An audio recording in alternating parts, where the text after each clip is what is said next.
Health mix இல்ல சத்து மாவு இப்ப யார் யார் சாப்பிடலாம், யார் யார் சாப்பிடக்கூடாது, பட் யார் சாப்பிடணும். சோ இதுல என்னெல்லாம் பண்ணலாம்? இதுல நம்ம பாதாம், பிஸ்தா, வால்நட், வேர்க்கடலை இதெல்லாம் கூட வறுத்து போடலாம். 2 விதமா இந்த சத்து மாவை சாப்பிடலாம். சக்கரை வியாதி இருந்தா நீங்க தண்ணி மாதிரி அதை பண்ணி குடிக்க கூடாது. சில பேருக்கு கேழ்வரகு பிடிக்கவே பிடிக்காது. சக்கரை வியாதி இருக்கவங்க கட்டாயம் இதை கெட்டியா சாப்பிடணும். வெறும் சத்து மாவுல நீங்க தோசை பண்ணினா அது அந்த அளவு ஈஸியா வராது. பிரெக்னன்சி, லாக்டேஷன் இதுக்கெல்லாம் தாராளமா கொடுக்கலாம். மினிமம் இதுல 4 வித தானியங்கள் இருக்கணும், 4 வித பருப்பு வகைகள் இருக்கணும். இப்ப நீங்க ரொம்ப நிறைய பண்றீங்கன்னா மிஷின்ல கொடுத்து பொடிச்சுக்கலாம். இப்போ ஒரு தடவை நீங்க சத்து மாவு பண்ணிட்டீங்கன்னா வெளியில தான் வைக்கணும்.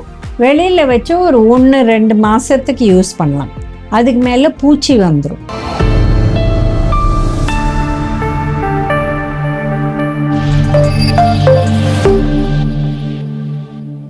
காஸ்மோ ஹெல்த் வியூவர்ஸ்க்கு வணக்கம். நம்ம இப்ப ஹெல்த் மிக்ஸ் இல்ல சத்து மாவு இதை பத்தி பேச போறோம். இப்ப பேசிக்கா பாத்தீங்கன்னா மினிமம் இதுல 4 வித தானியங்கள் இருக்கணும், 4 வித பருப்பு வகைகள் இருக்கணும். அதான் பாதி நம்ம அரிசி, கோதுமை அந்த மாதிரி ஐட்டம், இன்னொரு பாதி இந்த பருப்பு ஐட்டங்கள். ஸோ ஃபர்ஸ்ட் பாத்தீங்கன்னா சேப்பரிசி, சம்பா கோதுமை, அப்புறம் பார்லி, அப்புறம் கம்பு, இந்த மாதிரி நம்ம 4 விதம். இது வேணும்னா மற்றதை ஆட் பண்ணிக்கலாம், சோளம் ஆட் பண்ணிக்கலாம், இல்லை மற்ற எது வேணுமோ கிரெயின்ஸ்ல கோதுமை ஆட் பண்ணிக்கலாம், அந்த மாதிரி ஆட் பண்ணிக்கலாம். யூஸ்வலா ஏன் சம்பா கோதுமை போடுறோம்னா அந்த சம்பா கோதுமையில இருக்கிற அந்த குளூட்டன் சத்து குறைவு, அதனால இது ரொம்ப குழக்குழான்னு ஆகாது. சில பேர் இந்த சம்பா கோதுமைய அரிசி பொரி மாதிரி பொரிக்க வச்சு கூட போடுவாங்க. அது தனி டேஸ்ட், அது ரொம்ப வாசனையா இருக்கும். அப்படி கூட நீங்க செய்யலாம். அடுத்து பாத்தீங்கன்னா இந்த 4 விதம் இல்ல 5 விதம் நம்ம தானியங்களுக்கு 4 இல்ல 5 விதம் பருப்பு போடணும். ஸோ பருப்பு வகைகள்ல பாத்தீங்கன்னா கருப்பு கொண்டக்கடலை, பச்சை பயிறு, காராமணி, சோயாபீன் போடுறவங்க சோயாபீன், அப்புறம் துவரம் பருப்பு இல்ல சிறு பருப்பு இல்ல கடலைப்பருப்பு, ஏதாவது ஒண்ணு. ஸோ 4-5 விதம். இது எல்லாத்தையுமே நம்ம தனித்தனியா வறுத்து ஆற வைக்கணும். அப்புறம் எல்லாத்தையும் மிக்ஸ் பண்ணி பொடிக்கணும். இப்ப நீங்க ரொம்ப நிறைய பண்றீங்கன்னா மிஷின்ல கொடுத்து பொடிச்சுக்கலாம்.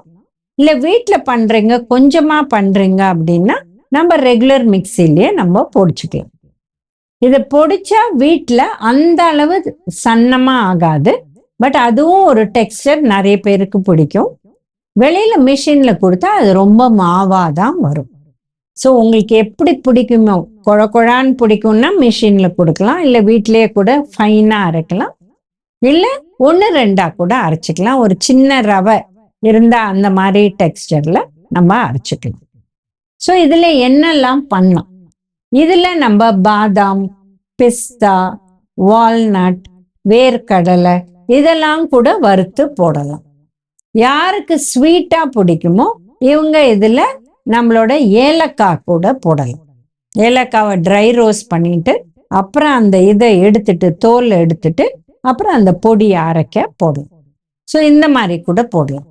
இப்ப சில பேர் என்ன பண்ணுவாங்கன்னா 2ஆ வகுத்துட்டு ஒண்ணுல இந்த பாதாம், பிஸ்தா, ஏலக்காய் போட்டுப்பாங்க, இன்னும்ல ஒன்றும் போட மாட்டாங்க. ஏன் அப்படின்னா 2 விதமா இந்த சத்து மாவை சாப்பிடலாம். ஒண்ணு காய்ச்சிட்டு பால் போட்டு நாட்டு சர்க்கரை இல்லை வெறும் சர்க்கரை போட்டு, இல்லை ஆற வச்சு தேன் போட்டு சாப்பிடலாம். So sweet item. அதுல இந்த பாதாம் அதெல்லாம் போடலாம், அந்த ஏலக்காய் போடலாம். பட் இன்னொன்னு இதை பண்ணிட்டு நல்லா கரைச்சிட்டு இதை ஆற வச்சுட்டு இதுல தயிர் இல்லை மோர் போட்டு உப்பு பெருங்காயம் போட்டு சாப்பிடுவாங்க. ஸோ இதுவும் பண்ணி. பட் எது பண்ணினாலும் நீங்க உங்களுக்கு சக்கரை வியாதி இருந்தா நீங்க தண்ணி மாதிரி அதை பண்ணி குடிக்க கூடாது. நீங்க இதை பேசிக்கா கெட்டியா பண்ணி, இதை எப்படி நீங்க கார்ன்ஃபிளேக்ஸ் சாப்பிடுறீங்க ஸ்பூன்ல போட்டு அந்த மாதிரி கெட்டி கன்சிஸ்டன்சில தான் சாப்பிடணும். அண்ட் யாருக்கு டயபெட்டிஸ் இருக்கோ அவங்களுக்கு மோர் போட்டு உப்பு போட்டு பெருங்காயம் போட்டு சாப்பிட்றது தான் பெட்டர். அதுதான் அவங்க எடுத்துக்கணும். ஸோ இந்த மாதிரி பலவிதமா சத்து மாவு பண்ணலாம். இப்ப சில பேர் என்ன பண்றாங்கன்னா கேழ்வரகு மாத்திரம் ஜாஸ்தி இல்ல கம்பு சிறுதானியம் மாத்திரமே யூஸ் பண்ணி, கோதுமை அரிசி எல்லாம் கிடையாது, கம்பு தெனை கேழ்வரகு அப்புறம் குதிரைவாலி இந்த மாதிரி போட்டு கூட பண்றாங்க. ஸோ எப்படி உங்களுக்கு பிடிக்குமோ அந்த மாதிரி மாத்தி கூட பண்ணிக்கலாம். சில பேருக்கு கேழ்வரகு பிடிக்கவே பிடிக்காது, அப்ப அவங்க மற்ற விஷயம் போட்டு பண்ணிக்கலாம். பட் இது என்ன ப்ராப்ளம்னா இது வெயிட் ஏத்தக்கூடிய வாய்ப்பு இருக்கு. இப்ப நம்ம அரை கப்பு, அதாவது 100 ml 200 ml கப்ல அரை கப்பு மாவு எடுத்து ஒருத்தருக்கு பண்ணினோம்னா இது வெயிட் போடுறதுக்கு ஹெல்ப் பண்ணும்.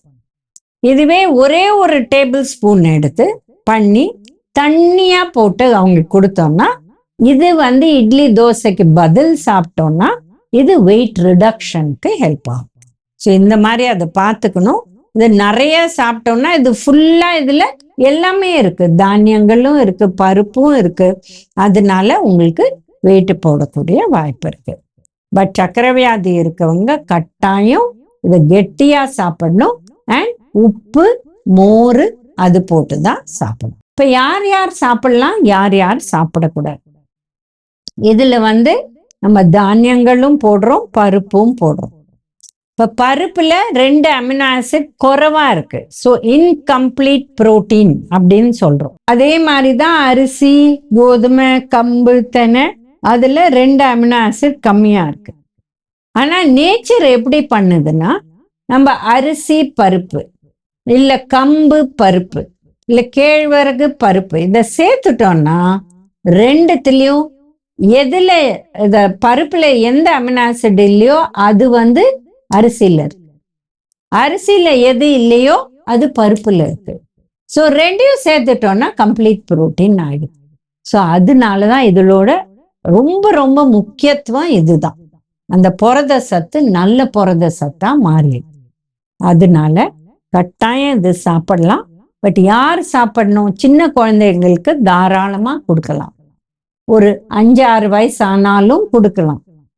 இந்த பருவத்துல வரவங்க நடுவுல அவங்களுக்கு பசிக்கும், அந்த டைம்ல நடுவுல அவங்களுக்கு இது கொடுத்தா வளர்ச்சிக்கு ரொம்ப ஹெல்ப் ஆகும்.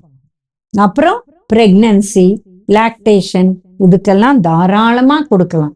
கர்ப்பிணிகள் தாய்ப்பால் கொடுக்கிற தாய்கள் அவங்களுக்கு கொடுக்கலாம். வயசானவங்க நைட்ல எனக்கு ஒண்ணுமே வேண்டாம் கஞ்சி போறோம் அப்படிங்கிறதுக்கு வெறும் அரிசி கஞ்சிக்கு பதில் இது கொடுத்தீங்கன்னா டைஜஸ்ட் ஆகும். இப்ப அவங்களுக்கு எது டைஜஸ்ட் ஆகும் எது டைஜஸ்ட் ஆகாதுன்னு பார்த்து அது மாதிரி நம்ம அட்ஜஸ்ட் பண்ணலாம். இப்ப சன்னா ஒத்துக்காது ராத்திரின்னா சிறுபருப்பு போட்டுக்கலாம். அந்த மாதிரி நம்ம அட்ஜஸ்ட் பண்ணி யாருக்கு பண்றோம் எதுக்கு பண்றோம்னு யோசிச்சு அந்த மாதிரி இது பண்ணி கொடுக்கலாம். இப்போ ஒரு தடவை நீங்க சத்து மாவு பண்ணிட்டீங்கன்னா இது வெளியில தான் வைக்கணும். வெளியில வச்சு ஒரு 1-2 மாசத்துக்கு யூஸ் பண்ணலாம். அதுக்கு மேல பூச்சி வந்துடும் அதுல. இப்ப என்ன ப்ரப்போர்ஷன் அப்படின்னு எல்லாரும் கேட்டீங்கன்னா எவ்வளவு கோதுமை எடுக்கிறீங்களோ அதே குவான்டிட்டி அரிசி, அதே குவான்டிட்டி கம்பு என்ன போடுறீங்க. ஸோ எல்லாமே ஈக்குவல் குவான்டிட்டி. நீங்க ஒரு 1/2 கப் எடுத்தீங்கன்னா எல்லாமே 1/2 கப்பு. எவ்வளோ தானியங்கள் போடுறீங்களோ அதே நம்பர் நம்மளுக்கு பருப்பு வகைகளும் போடணும். இப்ப இதுல இப்ப மாவா கஞ்சியா சில பேருக்கு பிடிக்காது. அப்ப என்ன பண்ணலாம்? நீங்க தோசை பண்றீங்க, அந்த தோசை மாவுல இத கொஞ்சோண்டு போட்டு அதை மிக்ஸ் பண்ணி பாதி இந்த மாவு பாதி தோசை அந்த மாதிரி பார்த்தீங்கன்னா நல்ல தோசை வரும். சத்து மாவு கஞ்சி தோசை போடும். இப்ப வெறும் சத்து மாவுல நீங்க தோசை பண்ணினா அது அந்த அளவு ஈஸியா வராது, கெட்டியா பண்ணணும். இல்ல கரைச்ச தோசை மாதிரி ரவா தோசை மாதிரி வராது.